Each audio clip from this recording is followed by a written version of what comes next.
très compliqué. Lou s'est blessée sur la première manche. Le genou qui a lâché. Là, elle est entre les mains des médecins. C'était à l'envoi au vent et elle est partie, elle a commencé à envoyer et là, elle a une douleur, quoi.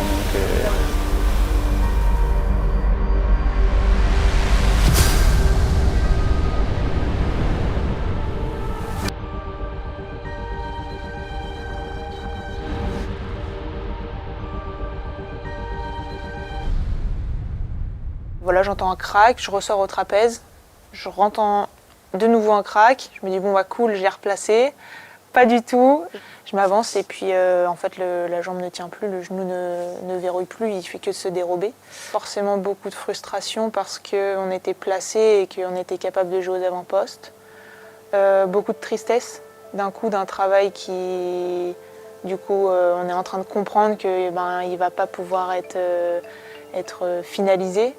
Et en fait, il y a quelque chose de bizarre qui s'est passé, c'est que j'ai très vite switché et que je suis passée en mode OK, mais il faut que je sois de retour le plus rapidement possible et dans les meilleures conditions.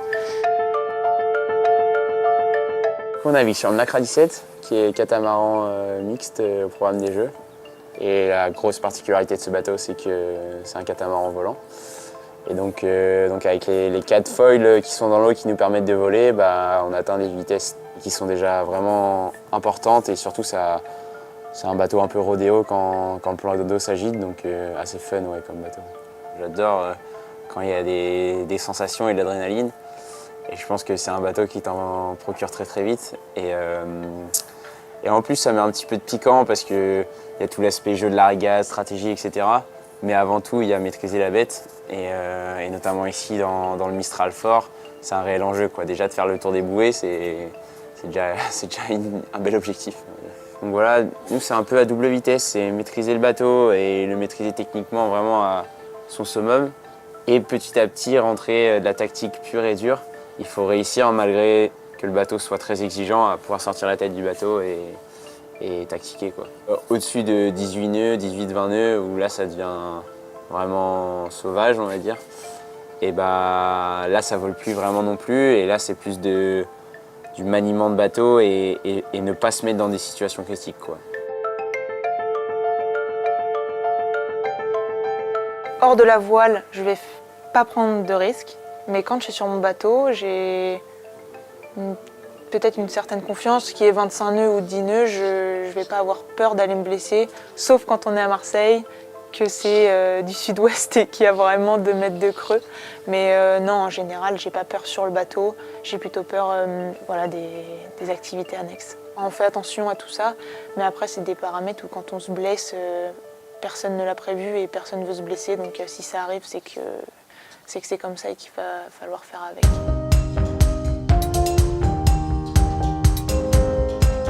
C'est vrai que le bateau a beaucoup évolué depuis que j'ai commencé.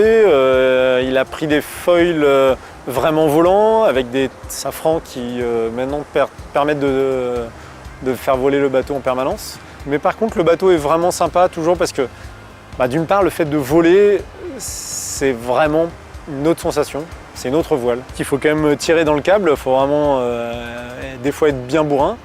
Et puis des fois il faut vraiment être fin parce que ça passe par vraiment la finesse de barre et puis aussi la finesse d'équipage, c'est-à-dire qu'il faut être très précis à l'écoute, il faut que les 2 équipiers fassent des choses très précises au bon moment.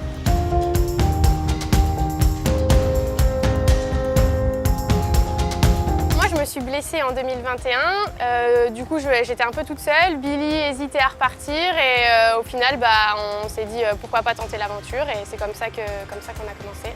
Alors avec Billy on essaye d'avoir un peu une communication régulière, on est beaucoup aussi dans les sensations, donc on discute énormément sur ce qu'on ressent, le feeling et la vitesse du bateau. Au portant, je discute pas trop tactique j'avoue parce que c'est extrêmement physique et je suis dedans à 100%. Ouais, il n'y a pas que la nave en effet, il y a aussi tout le développement technique, il y a aussi tout l'aspect mental qui prend une part maintenant hyper importante. Et ça, je pense que c'est un bon point sur la perf. Il y a tout l'aspect physique qu'il ne faut pas négliger non plus parce que déjà, rien que pour ne pas se blesser, je j'en ai fait les frais. Et ouais, non, tout en fait, c'est un tout et ça prend un temps fou, quoi.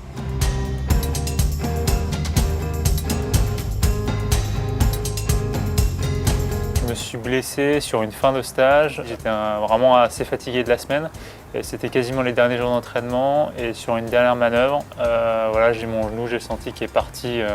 En fait, je me suis effondré dessus et j'ai entendu un gros crack à ce moment-là. Là, j'ai vite vu qu'il y avait quelque chose qui n'allait pas.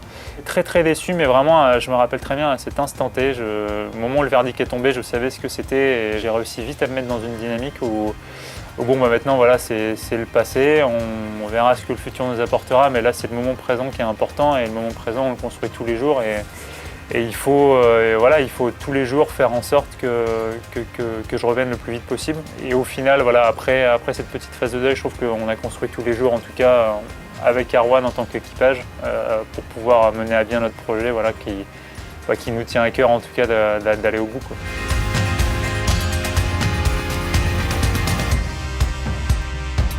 Voilà, il y a eu cette période de blessure où voilà, c'était...